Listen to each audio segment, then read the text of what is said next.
and gentlemen, boys and girls, welcome to CONVO Unscripted, the hottest podcast in town. I know it's just the first episode, but we have to speak these things into existence. Yeah, man. And even our sponsor is no one for now. But I'm Philip Maneki, and I'm joined by the one and only Mr. Igunza. Igunza, the street disciple for the warrior, and of course, Sule Boy Mother alikuona against, aka Gangster Janice ukipenda Joe Sigalame. I'll see you. And the complete opposite of Igunza is our first guest. Like, I cannot believe this guy is here. The best, the most renowned, hardest working journalist I know. We are here to give you your flowers, my guy. You deserve all of them. Yeah. Mr. Geoffrey Mwara Koinange. With no introduction, what a guest. Oh my. Oh my. Umetaja majina zote. Majina za Mpesa. Mr. Geoff Koinange. Thank you very much. Thank you very much. Good to be here. This is amazing. It's our first show. We hope it's the first of many.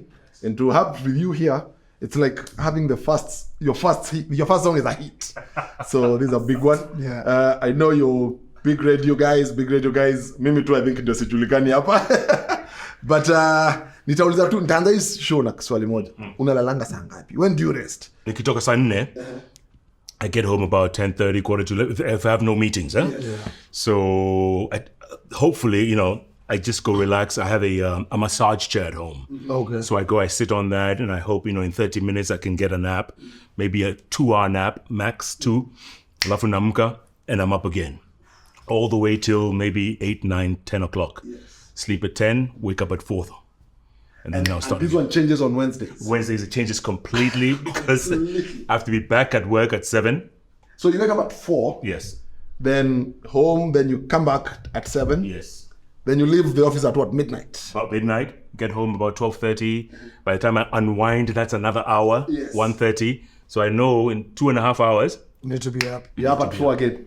wake up at And 4. you do this because you expect your pay at the end of the month. I'm unafanya for the love. Because it's even bad though.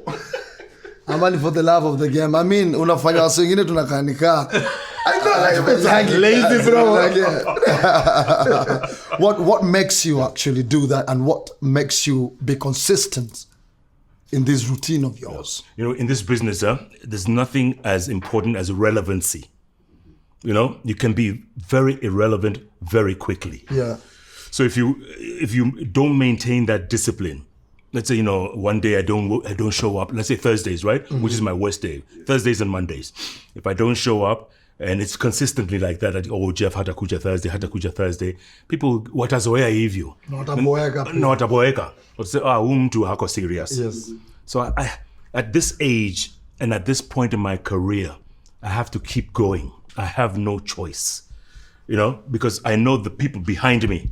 Ni wengi. Yes. Wanangojea. Sana. The minute I am off that stage, niko stage left, someone will jump in. Mm-hmm. Because you've been at it for what? Because, I don't know, you're 57. Yes. Like, it's shocking. So, it's majority of us, like, when you graduated from uni, like, what, 1989? 1989, yes. There are very many, the people you're saying at the back, hata wako wamezaliwa.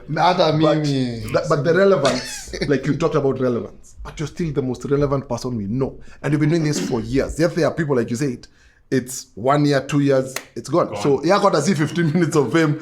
Yes, there's 15 decades of fame, man. Like Amegonga journalism, I think 32 years. My first job was in May 1990. After I graduated from NYU, my first job was at ABC News in New York, which is one of the biggest networks in New York. Yeah. But obviously, starting entry. Yes. So I was what they call a desk assistant. Desk assistant. Ni kama mtu Nikana moko. KYN. Leta kahawa. And a copy. It was just entry-level job, but it was great to be in the presence of superstars. Yeah. You're walking around the newsroom. I guess it's like how we have interns at RMS, right? Yes. When they come and they see you in the corridors, they're awed. That's how we were. And I kept telling myself, I want to be like those guys. Okay. One day, I want to be like that. And that's how you start. Mm-hmm. And they keep telling you it's the discipline, it's the consistency. It's every day you wake up, you go to the job, and you're only as good as your last story. That's true. You're only as good as your last broadcast. Yes. Right? Yeah. And that's what I do. That's in my mind, implanted in my mind. Mm-hmm. So what's our Yokitu? But sasa, because you have very many things. So ukona asubuhi na ukona jioni. Are there days when morning was really bad? Yes. But the evening was really well. How do you tell when you've had a good day, when you're at home in your massage chair, you're chilling, you're like, that was a good show in the morning? The good thing about this job is that if we make mistakes like this on radio, and we screw up a lot. Can I say that word? Screw up? Yeah, you said. We screw up a lot. Yeah. But you get another chance the next day. Yes. Right? At a JKL. Yes. JKL is some things I go back home and I say, oh man, why didn't I say this? Why didn't I say this? Yeah. I should have said this. And the chance is gone. But next week you have Another chance to improve on yourself or to better or to make it a better show. It's never perfect, Philip. It's never perfect. But you get another chance every time to improve yourself, to improve. The person watching may not notice. Audience think, oh man, what a show. What a show. Oh But my. behind the scenes, we know in the Kwaskungu. Mbaya. Your design. Mbaya. Your design. But now after New York, you came back to Kenya, KTN. Yes. You did ABC and NBC. Correct, in New York. Yes. And then I decided 1995, actually it was after the genocide in Rwanda. And I was watching all that unfolding when I was in New York. And I said to myself, these people, they don't care about us. The genocide in Rwanda, which 1 million people died in 100 days, was being given like 2 minutes on the air. 2 minutes. Of course, it's all America-centric and everything was America. And I said to myself, if I ever want to make an impact in this business, I have to be at the source. 1995, nikarudi. Home. Uliamua ama ni opportunity ilijipa? Both. I got a job with Reuters then. Yeah. And then I said, because I'd been away so long, I need to reintegrate into society. Okay. So I got a job at KTN, reading the primetime news. Later or at the same time? Same time. So Reuters would be daytime, let's say 9 to 5, and at home, na shower, na relax, and then I come for KTN. My first broadcast, KTN. Okay. Wow. Tutakama hapo kwa KTN. Reuters uligetaje hii job? So now I applied from the US. Okay. I got the contact. Those days it was fax. Yeah. Fax is fax. Unatuma fax. Hakuna nini vitu ya WhatsApp or email or nini. Fax. No, it was fax. Send a fax. Say, oh, I understand you have a base in Nairobi. Are you looking for people? I'm a TV guy. Here's my CV. Nikautumia. And by the time I was coming, I had that one job at least guaranteed. Okay. Sikuja ati narudi home. Pana. Ulikuwa unakuja hustle. Only that uko home. Niko home. Ulikuwa unafanya nini Reuters? What position did you apply? So they had this show called Africa Journal. Do you remember it? Yeah. Nice magazine show, half-hour magazine show with about a staff of about 5-6 people. And those 5-6 people are the ones who would travel across the continent. If there's a story in Ethiopia, unatuma mtu. Story in South Africa, unatuma mtu. Story in West Africa, unatuma mtu. And then they come back, they put the stories together, and the half-hour show goes on every week. So it was a great job. It was a great hustle. And it reintroduced me back to the continent. Nice. And then KTN? Boss. First broadcast. Skinny boy with a lot of hair. Good evening, I'm Jeff Koinange. Because I was so used to it in the US, right? Koinange, I'm Jeff Koinange. Welcome to KTN. Maze, your switchboard. Yes. Maze ililipuka bana. Wanasema aje? Who is this guy with an accent? Man? What the hell is this guy? But the ladies loved it. That's all that matters. It was a rough baptism by fire. So who was complaining a lot? Men. Men. Yeah. Who does he think he is? Yeah, anajifanya nini? Ajui Kiswahili or, hata ajui kupronounce jina lake. Oh, it was rough. But, I persevered. I said, this is my reintroduction back into Kenya. Yeah. And it was cool for me. It was all right. I didn't mind it at all. The criticism you have to take, good or bad. Yeah. You have to take it. You have to. If you can't take it. Not everyone will always like you. True. And they shouldn't. And they shouldn't. If they all like you, there's something wrong. Yes. Ama? Okay. Kweli? If they all like you, something is wrong. Something definitely wrong. Your design. And then KTN now, you decided to leave KTN now. They gave me a choice. Reuters gave me a choice. They said either you stay with those guys because it was getting kind of too much. Eh? But pia you ulikuwa na balance aje. Right now I cannot be working for Royal Media Services and then uniambia pia It's golden ages. I'm telling you. Alafu, there was no clash or conflict between Reuters and KTN. Okay. So exactly, Reuters International, KTN local. There was no clash. It was just my time. All right. So they told me after, I think, 2.5, 3 years, they said, you have a choice. Either stay with KTN, which is good, or Koinange. Koinange. Ukaamua? Well, they said, if you stay with us, we have a job opening in West Africa. You'll be the bureau chief for West Africa. Bureau chief. Based in Abidjan. I didn't speak a word of French. They were going to send me to Ivory Coast. And I said, hey, man, why not? And I took it. Crawl now. Boss. In a dog crawl now. Okay. Yeah, you. That one was that the best decision you ever made? Yes, I think, yeah. Well, before CNN. Yes. Before CNN came, yes. Because CNN also came because of that. Exactly. So it was a stepping stone. It was a stepping stone to other things. So then they sent me to Ivory Coast, Abidjan, and beautiful country, man. Wow. Amazing. It was, the locals call it Le Petit Paris. Small Paris. Because they all think they're French. Yeah. All of them, they think they're French. Yeah. Amazing place, good infrastructure. I mean, those guys, they really had it together until the war started, but that's another story. Yeah. And then while based there, this was late 98. Yes. 2 months later, war broke out in Sierra Leone, January 1999. And since, Sierra Leone is down the road, they said, Jeff, you're the guy. Girl. Okashuka.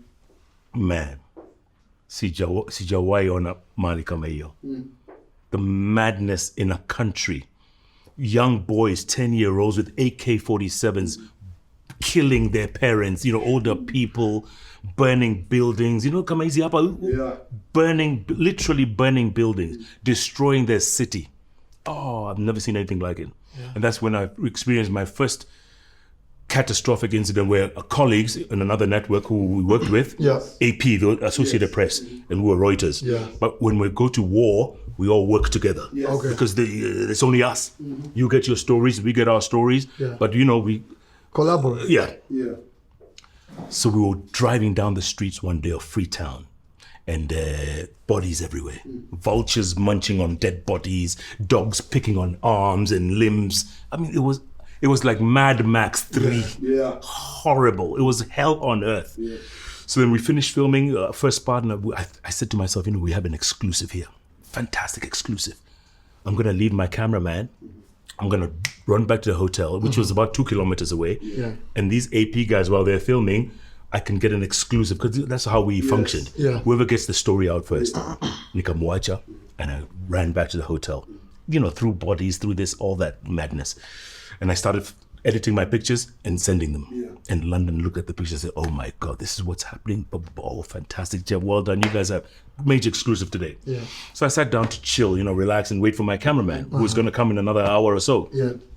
As I was chilling, the door rang, bang, boom, boom, boom. And I said, oh my God, what's happening? I opened the door, my cameraman was there. He had a white t-shirt on during the day. It was all filled with blood, filled with blood. And he was crying, he was wailing, he was mourning. He said, oh, Miles and more, Miles. That's our competition. Yeah. The guys are dead, Oh, wow. And I said, what happened? Qu'est-ce qui se passe? He spoke French, I spoke English, but we communicated. Yes. And then he relayed the whole story. They were going down one street just a couple of minutes after I had left them. And there was a roadblock with these kids, these 10-year-olds. Yeah. And they looked at the car. One car was full of white guys, one car was full of black guys. Yeah. They let the car full of black guys pass. Yeah. And then they showered the one with white guys full of bullets. Boom, boom, boom, boom, boom. Imagine our colleague. That's what saved my life, bro. And how do you process this? Because you've come from New York. Yeah. You've come to Nairobi, then now you're in the midst of a catastrophic war, like you're seeing images like that. Like, what does that do? Because you're also fairly young, like you're in your 20s? I was just about 32 up there. What does that do to your mind? Do you want to go home and you're like, I'm done with this? Or does it push you? It's very traumatizing. And, you have to make a life decision. Huh? Yeah. Do I stick with this? Is this what I went to school for? Yeah. And then at the back of my mind is what I was telling you earlier on, Philip. When I was in New York, they wouldn't tell our stories. Yeah. These stories they're not going to tell of black people killing each other. Who's going to tell it? You have to be the one. So then we went back to the scene of the killing. The guy was still in the back seat with his head blown away. So all the occupants in that. So the cameraman, producer was killed. The guy with his head split open. The photographer jumped out of the window, and I think he got grazed by a bullet. Mm-hmm. The bureau chief, who was also with him, he had a bullet right in the middle of his head there, and he was still alive. Whoa. There's a bullet here, and he was still alive. He was writhing in pain. Yeah. So we contacted the peacekeepers, ECOMOG peacekeepers. Yeah. We told them this is what's happened. But before we even called our stations to tell them what's happened, tell this guy needs help right away. Yeah. And of course, during war, there's no hospital. No. It's makeshift. Yeah. This guy is half dead. You can see he's not going to make it. Yeah. So then we called our bureaus, our respective bureaus. We told Reuters guys, call AP guys, let them know this is what's happened, blah, blah, blah. And they called them and they decided to charter a jet right away from SA. Wow. From SA to Freetown, which is about 6 hours. Yeah. This guy still has a bullet. Oh, that other guy, we've wrapped him in cloth because he's gone. Yeah. The other guy, we don't know where he is. He escaped through the window. Nobody knows where he is. And there's a war raging. Finally, the plane shows up. We put the body in the plane, and this guy is still in pain. He has a drip. That's all they gave him was a drip. Yeah. And we said, okay, whatever happens, happens, what to do. And our bosses told us, if you want to get on this plane, you can get on and the story will end. It's okay. We wouldn't ask you any questions. Yeah. You can leave this hell and come back and report from Abidjan or some other place. Yeah. And we said, no, we'll stay. Wow. We made the decision to stay. 2 of us. Because you wanted that story told. We wanted the In story. a way that will be appreciated. Exactly. So New York helped you to get that understanding of you are here to tell that story. So if you hadn't gone to New York, probably would have gone back to Abidjan. I would have run home. I would have run home. Ati mambo ni report. What? In a design. And maybe kukurudisha nyuma. When you are at Bankers Trust. Yeah. As a clerk, because your mom knew your board and everything else, and here she is and everything else. Yes. You knew you wanted to write where you are. You knew you wanted to be a journalist one way or another when you're a kid, but your mother wanted you to be a lawyer or a doctor. Imagine Dr. Jeff. Objection, Your Honor, with that voice, that would be bad. I've been a gynecologist. Oh my.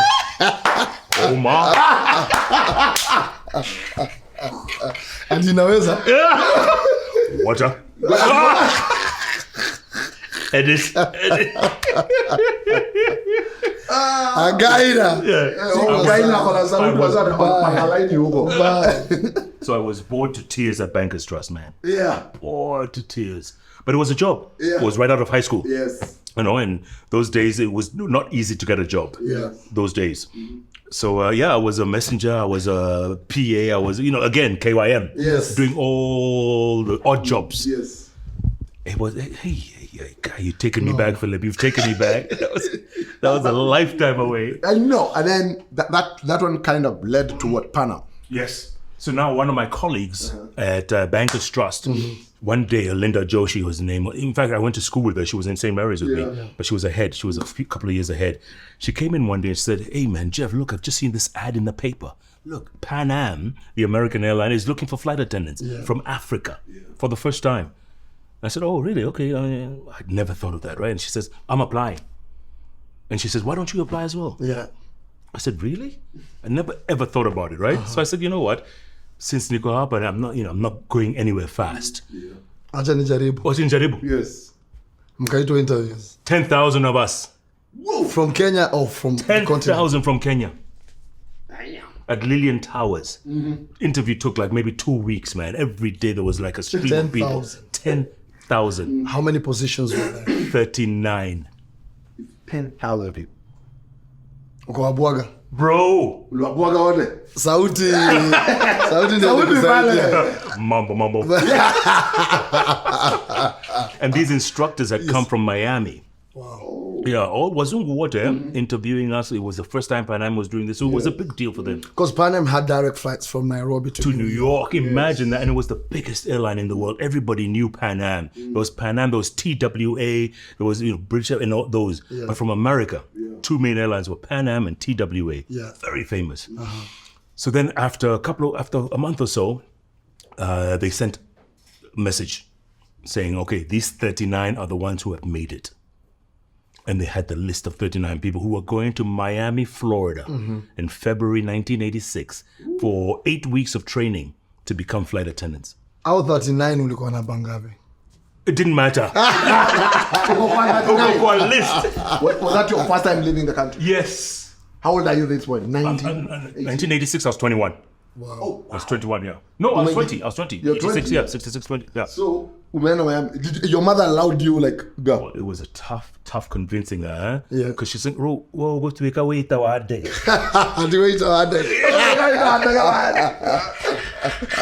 It was tough convincing her.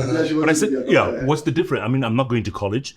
You can't afford to take me to higher education. So let me work my way. Maybe something will come out. You never know. Maybe something."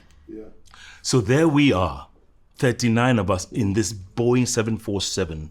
Business. Oh, yes.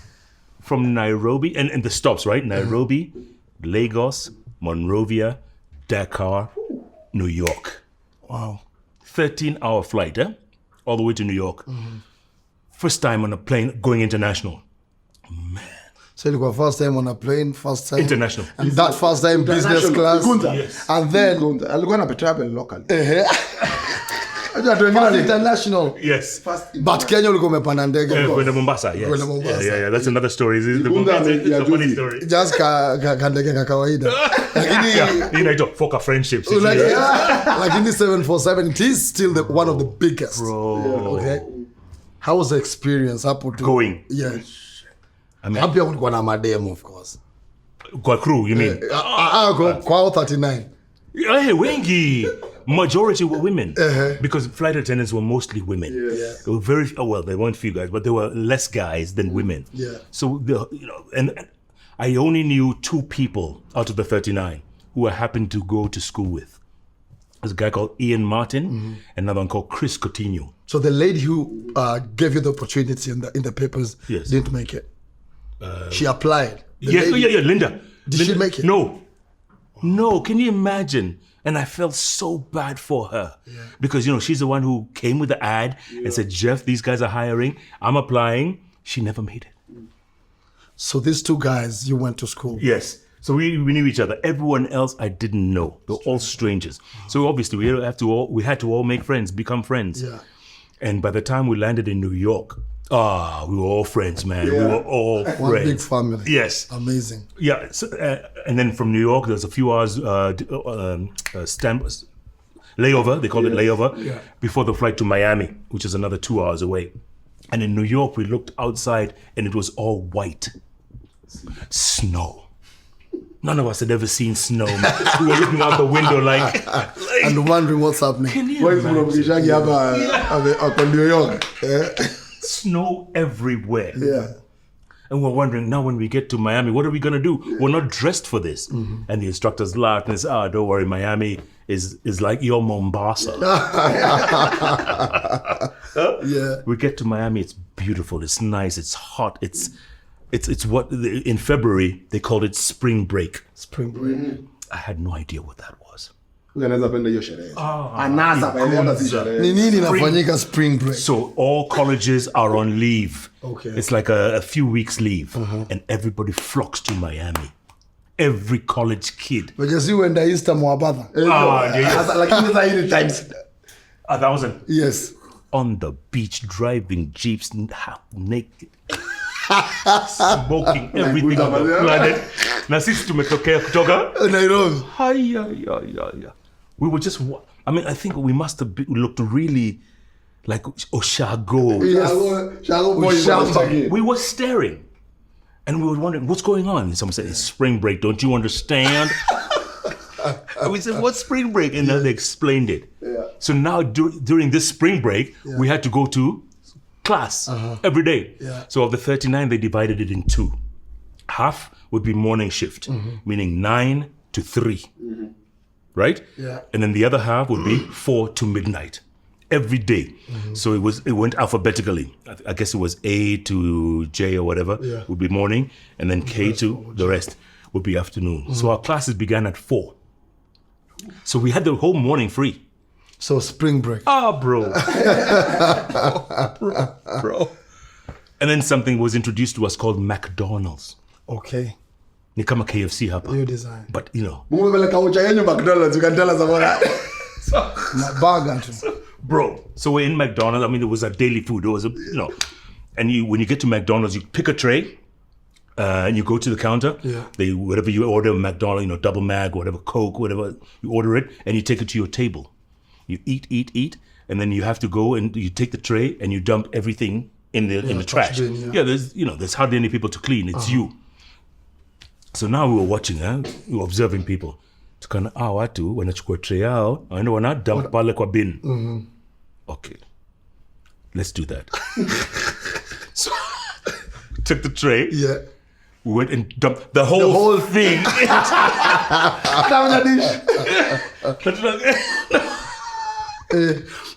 Ushamba. Instead of dumping the contents and put the tray on top. Yes, hata tray ndani. Yote. Tutupe kila kitu. Bus. You wote. Yeah. Mulifanya the same thing. Yeah. And these guys said, these niggas are tripping. But Niggas in Miami. where are these people from? That was day one. That was day one. Man, and we're going to do this for 8 weeks. So, after 2 weeks, we had gotten used to it. It was great. Class was intense.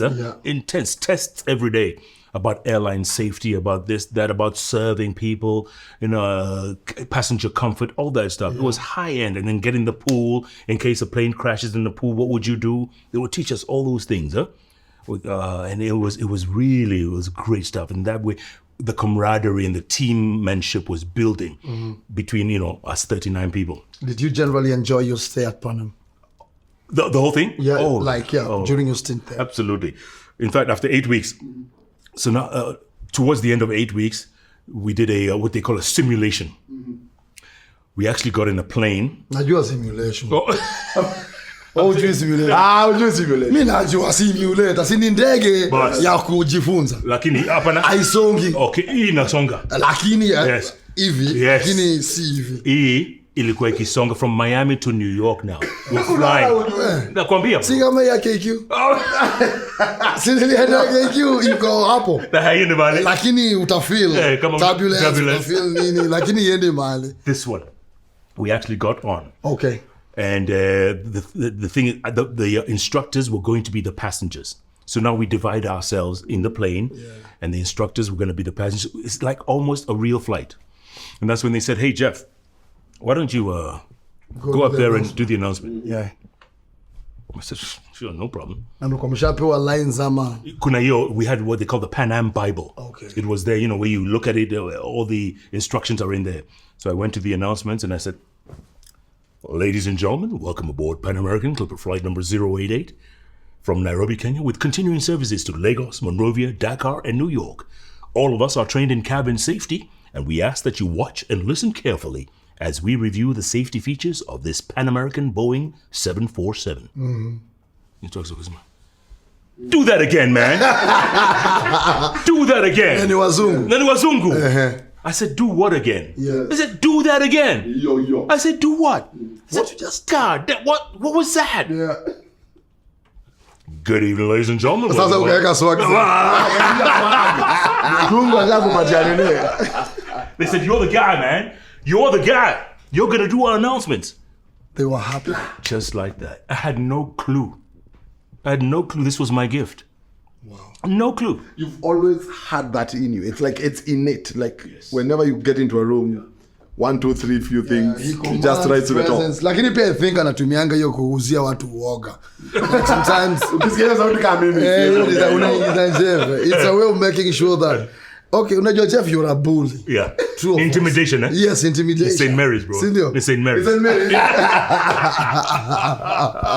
You did Pan Am for how many years? About a year and a half, actually. A year and a half. Yes. Then it was time to go to college. Yes. Was at this point, in life una have you decided wacha niende college. Imagine that, huh?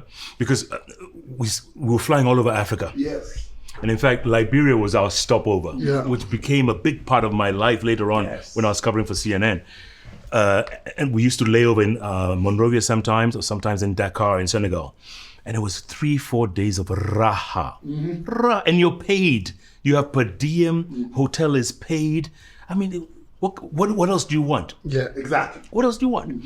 One day, during the course of that year, Nigeria, which was a big stop and big hub for us, they decided they're not going to pay, I think it was Sani Abat or someone, they decided they're not going to pay Pan Am in dollars anymore. Yeah. You want to lay over here, we're paying you in Naira. Naira. Pan Am said, what's that? So they cut off the entire West Africa leg. Oh, wow. And now they decided to base us in Frankfurt, Germany. Yes. Wow. Which meant new equipment as a new aircraft. We're going to train us now to fly the Airbus, A380, A320, those ones. Which is, we had to go for training for that. At the end of that year, I'm still there, I'm, still working there. So about 3-4 months, we're in Berlin, which is their place, their hub for training. Yes. And then we started flying Nairobi, Frankfurt, once a week. Yes. We get to Frankfurt, and either we'd have a whole week off because it was a weekly flight, and you won't fly again until Saturday, or you could choose to go other flights that Pan Am had, and you get paid more. You fly to Paris, you fly to Dubrovnik, you fly to Tel Aviv, you fly to all these India, it was Delhi then, and Bombay, not Mumbai. It was still Bombay those days. So you could either do that and fly throughout the week, come back on Friday, and then pick up the flight to Nairobi on Saturday. Or just chill in Frankfurt for a whole week. Yes. What made you happy, chilling or making the buck? Both were good. Sometimes we just chill in Frankfurt for a week. Yeah. Oh my God. Hey. And then, you take the train, you go to Berlin, you go to Munich, you go to different places. You were in your own time. It was incredible. But even flying to see other places was good too. Which opened up my mind to the world. It was there. I'm still 2021, and I'm seeing the whole world opening up in front of me. But I figured, you know what? I'd wake up one day, I'll be 40 years old, and I'll still be flying. I'll still be saying coffee, tea, or me. So Yes. So your mother has Lele. What do you going to nigga? Like, nah. wait the one nigga. So you stint ya Pan Am ilikupatia privilege ama opportunity ya travel how many countries unaweza sema? Oh goodness. More than 24, I'll say. Pan Am alone. Yeah. And then mambo yako journalism na yakakusaidia kufika how many more countries? Oh, in Africa alone, out of 55, I've done 48. Wow.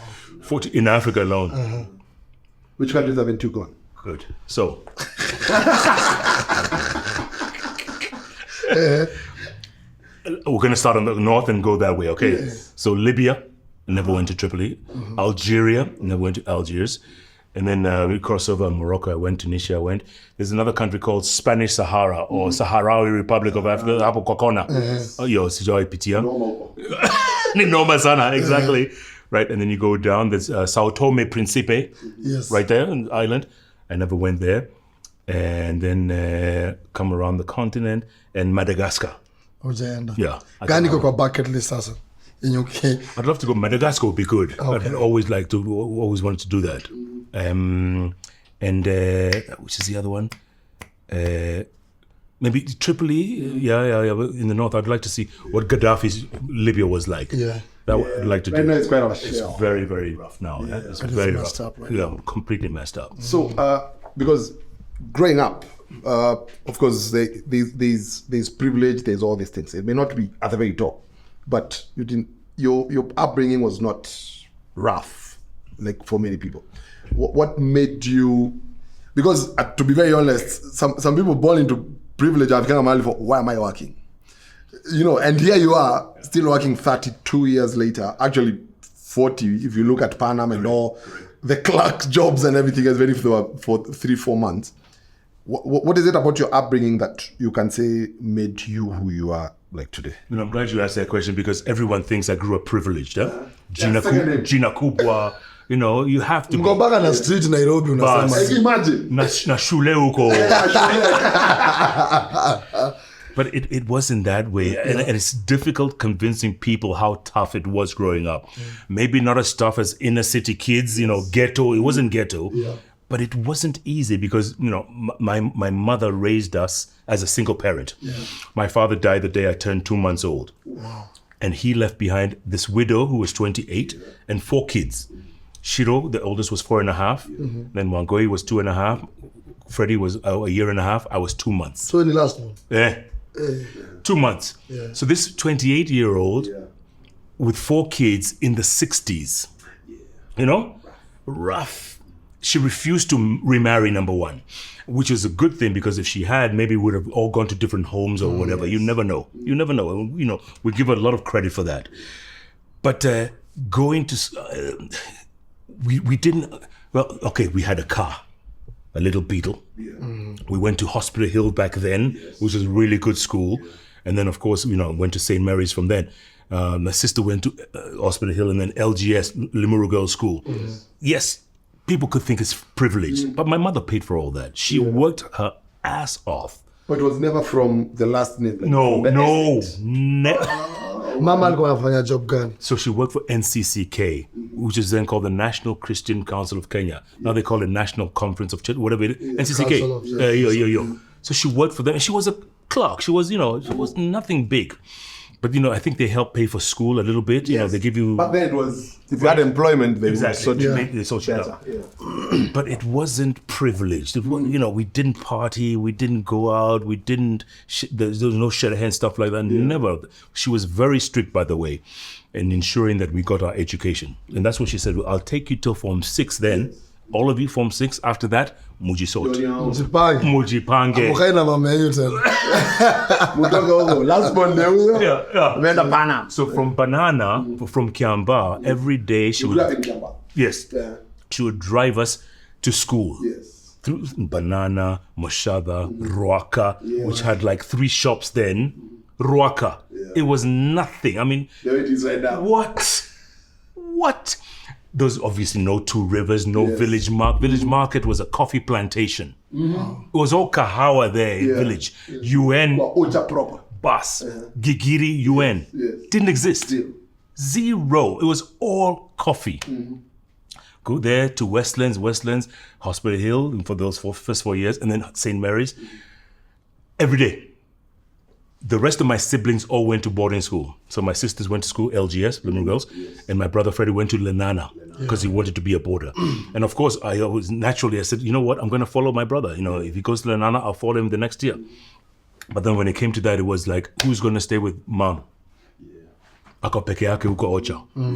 So I decided, you know what, I'll take one for the team. Yeah.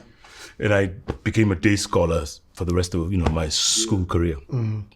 So in general, like for your childhood, what are some of the things you remember about your childhood, like fondly, that you can, because like watching your mother hustle and take you, all of you guys through school from the age of 28 after your dad died and everything else, can you say that help translate to the person you are today in terms of never giving up and always, every morning you have to wake up and seek the next challenge? Spot on, Philip, spot on.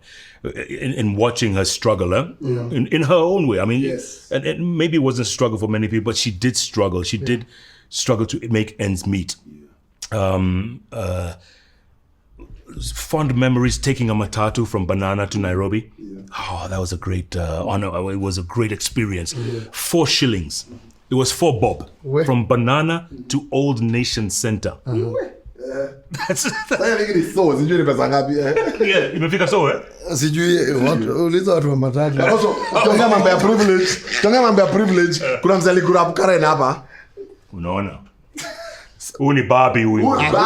Bwana hapo Karen Country Club. Unajua tulikuwa tunapanga na Java hapa jana, niliingia mambo ya Mudhaika. Na pia mimi nilikuwa the country club. Wewe ni Barbie mbaya. Si Barbie, hiyo ni privilege penye umesema. Mnaishi within a suburb, right? Lakini maanishi you have what it takes kukuwa hapo. My dad alikuwa barman. Unaona, the country club. So tulikuwa naishi kwa staff quarters. Yes. Hivyo. Wewe ukienda wapi kwa country club? Hata kuoga nilikuwa naoga huko. Juu ilikuwa na maji moto.